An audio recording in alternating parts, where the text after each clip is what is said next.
نمازوں کے بعد کے مسنون اذکار و دعائیں۔ ارشاد باری تعالیٰ ہے، اللہ تعالیٰ کو کثرت سے یاد کرنے والے مرد اور عورتوں کے لیے یقیناً اللہ تعالیٰ نے بخشش اور اجر عظیم تیار کر رکھا ہے۔ سورہ الاحزاب آیت 35۔ حضور صلی اللہ علیہ وآلہ وسلم جب نماز ختم کرتے تو بلند آواز سے اللہ اکبر کہتے۔ بخاری 8042۔ حضرت سبحان رضی اللہ تعالیٰ عنہ سے روایت ہے کہ جب رسول اکرم صلی اللہ علیہ وآلہ وسلم نماز سے فارغ ہوتے تو 3 بار استغفر اللہ استغفر اللہ استغفر اللہ، میں اللہ سے بخشش مانگتا ہوں کہتے۔ اس کے بعد یہ دعا پڑھتے، اللہم انت السلام ومنک السلام تبارکت یا ذو الجلال والاکرام۔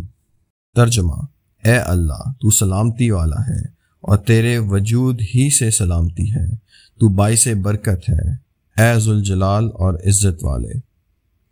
مسلم 1334، ابو داؤد 1513، ترمذی 300۔ رسول اللہ صلی اللہ علیہ وآلہ وسلم نے فرمایا، جو شخص ہر نماز کے بعد 33 مرتبہ سبحان اللہ، 33 مرتبہ الحمدللہ، 33 مرتبہ اللہ اکبر اور 1 مرتبہ لا الہ الا اللہ وحدہ لا شریک لہ لہ الملک ولہ الحمد وہو علی کل شیء قدیر پڑھے گا، اس کے گناہ معاف کر دیے جاتے ہیں، خواہ وہ اتنی کثرت سے ہوں جتنی سمندر کی جھاگ۔ مسلم 1352۔ ایک اور حدیث میں ہے کہ 33 مرتبہ سبحان اللہ، 33 مرتبہ الحمدللہ، 34 مرتبہ اللہ اکبر پڑھنے والا محروم و نامراد نہیں رہے گا۔ مسلم 1350، ترمذی 3412۔ ان تینوں کلمات کو 10 مرتبہ پڑھیں، پھر اللہ سے اپنی حاجت طلب کریں تو حاجت پوری ہوگی۔ ابو داؤد 5065، نسائی 1300۔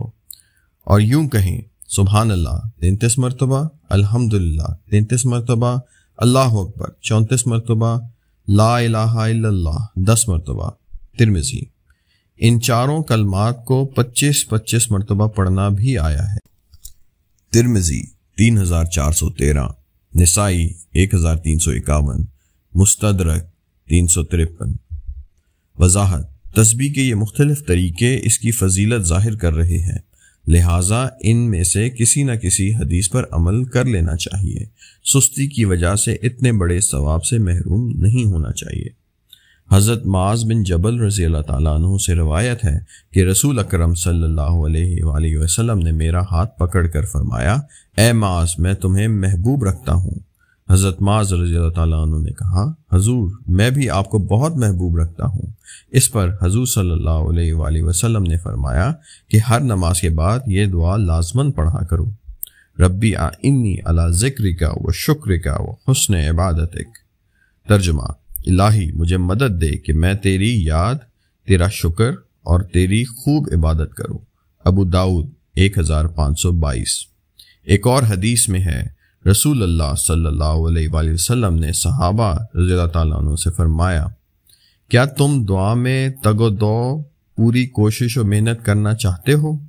سب نے کہا، ہاں یا رسول اللہ صلی اللہ علیہ وآلہ وسلم۔ آپ صلی اللہ علیہ وآلہ وسلم نے فرمایا، تو یہ کلمات درج بالا کہا کرو۔ السلسلہ صحیحہ 644، حاکم۔